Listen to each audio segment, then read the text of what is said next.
Students, in the previous video we have completed the chapter with the exercise that was the first war of independence 1857. And students, today I am going to take up the chapter that is chapter number 16, our constitution. As I remember that before your vacations we have started this chapter, and up to here, up to part 2 we have done it, but after your vacations I think I have started a new chapter, right? So today we are going to complete or take up this chapter only. So students, we were studying about the basic features of our constitution. You know what is a constitution? It is a detailed set of rules and regulations in which everything is written, that how the government is going to run, how the country is going to be run. And basic features of constitution we have studied. They were unique, the lengthiest, written.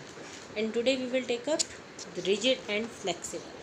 Rigid means, rigid means difficult to change. Flexible means easy to change. So how it is possible कि rigid भी है और flexible भी है? So we will study.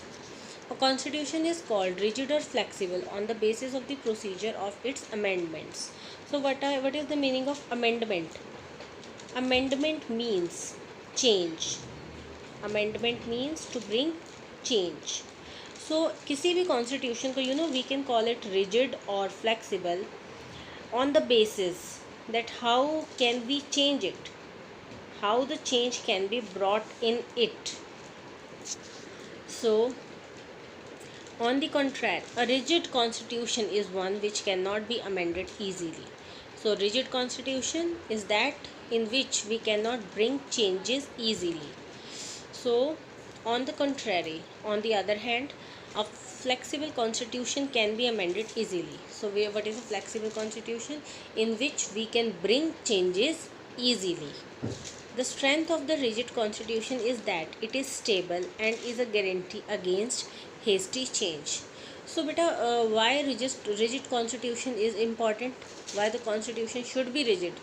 Because अगर constitution rigid है, changes easily नहीं होते, तो it guarantees that it is stable और जल्दबाजी में कोई चेंज नहीं आएगा. अदरवाइज़ तो हर दूसरे दिन चेंज करते रहेंगे, फिर फ़ायदा ही क्या रहा इसका. A flexible constitution is considered progressive in nature and helpful in development of the nation. अब देखो flexible constitution का क्या फ़ायदा है. जब constitution बनाया गया होगा, कोई भी constitution जब बनाया जाता है तो कितने पुराने टाइम के हिसाब से ही बनाया गया होगा, राइट. अब टाइम चेंज हो रहा है, नीड्स चेंज हो रही हैं, हमारे गोल्स चेंज हो रहे हैं. सो जो फ्लेक्सिबल कॉन्स्टिट्यूशन है उसमें इजीली चेंजेस आ जाते हैं, इसलिए उसको कैसा कहते हैं कि प्रोग्रेसिव है, प्रोग्रेस के अकॉर्डिंग चलता है. ठीक है. So keeping this in mind, अब देखो दोनों ही चीज़ें इंपॉर्टेंट है, स्टेबिलिटी भी इंपॉर्टेंट है और प्रोग्रेस भी इंपॉर्टेंट है. तो दोनों चीज़ों को दिमाग में रख के what Indians have done, the constitution of India is a combination of both rigid as well as flexible. So हमारा constitution जो है that is rigid as well as flexible. It is not only a sacred document that is a framework for democratic government, but also an instrument that may require modifications. So it is important one, but still it require modifications also.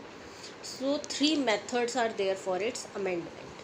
So there are proper methods given कि इसको कैसे हम amend कर सकते हैं, change ला सकते हैं इसमें. सो देखो ये क्वेश्चन आता है फॉर 3 मार्क्स या फिर सीधे 5 मार्क्स के लिए.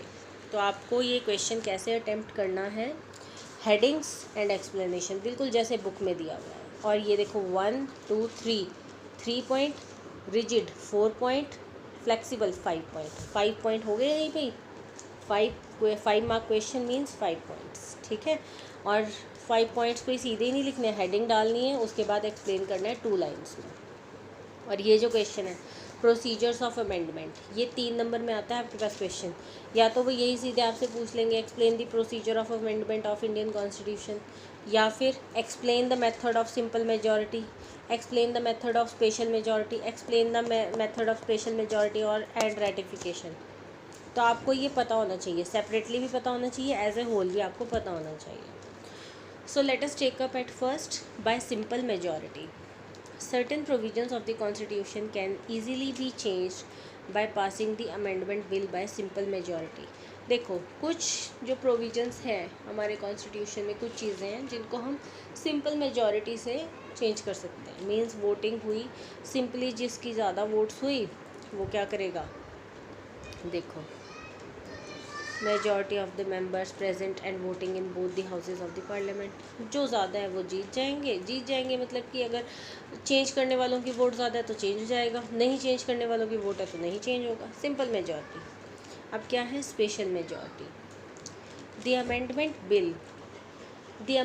Bill shall have to be approved by both the houses of the parliament by absolute majority of total membership and 2/3 majority of members present and voting। अब देखो कैसे होगा ये, स्पेशल मेजॉरिटी का प्रोविज़न थोड़ा सा अलग है। एक तो ये जो अमेंडमेंट का बिल है ये दोनों हाउसेज में जाएगा, ठीक है, दोनों houses means Rajya Sabha and Lok Sabha. Absolute majority of total membership, ठीक है, उसके अलावा 2/3 majority of members present and voting.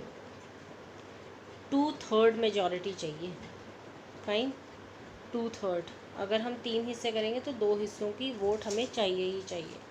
Most of the provision of our constitutions are amended by this method. So हम सिंपल मेजॉरिटी को तो कम ही यूज़ करते हैं, we mainly use special majority. अब तीसरा है स्पेशल मेजॉरिटी एंड रेटिफिकेशन। देखो after the bill is passed by special majority in both the houses of parliament it may be approved by the legislatures of at least half of the total number of states. अब देखो पहले तो हमने इसको central government में, तो central government वालों ने तो लोकसभा राज्यसभा वालों ने तो कर लिया, उसके बाद ये क्या करते हैं स्टेट्स में भी भेजते हैं। तो टोटल नंबर ऑफ स्टेट्स के भी क्या हैं, एटलीस्ट हाफ की वोट चाहिए, किसके साथ, चेंज के साथ, then only it will be amended.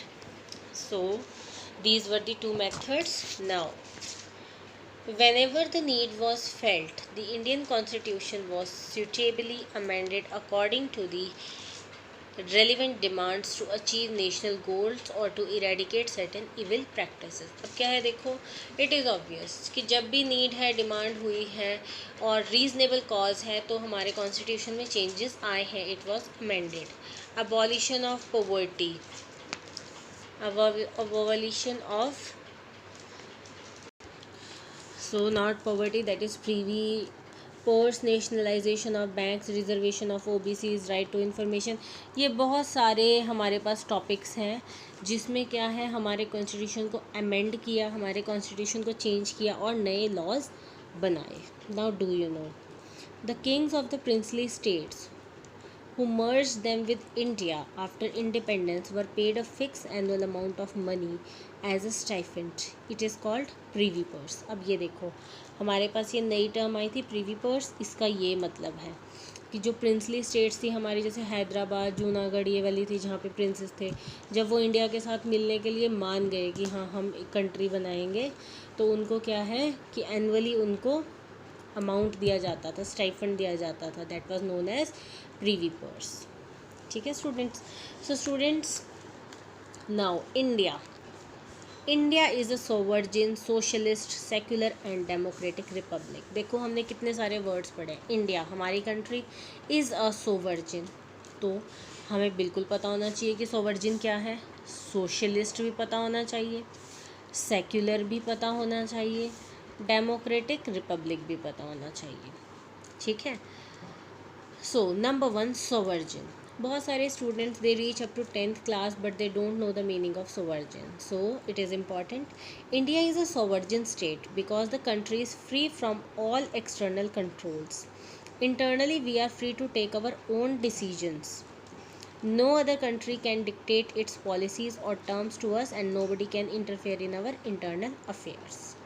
So we are free from external control। कोई दूसरी कंट्री हमारे डिसीजंस नहीं ले रही है, हमें कंट्रोल नहीं कर रही है। We are self dependent। हमारे इंटरनल जो भी मैटर्स हैं उन पे हमारा ही डिसीजन चलता है, बाहर से कोई भी इंटरफेरेंस इज़ नॉट अलाउड।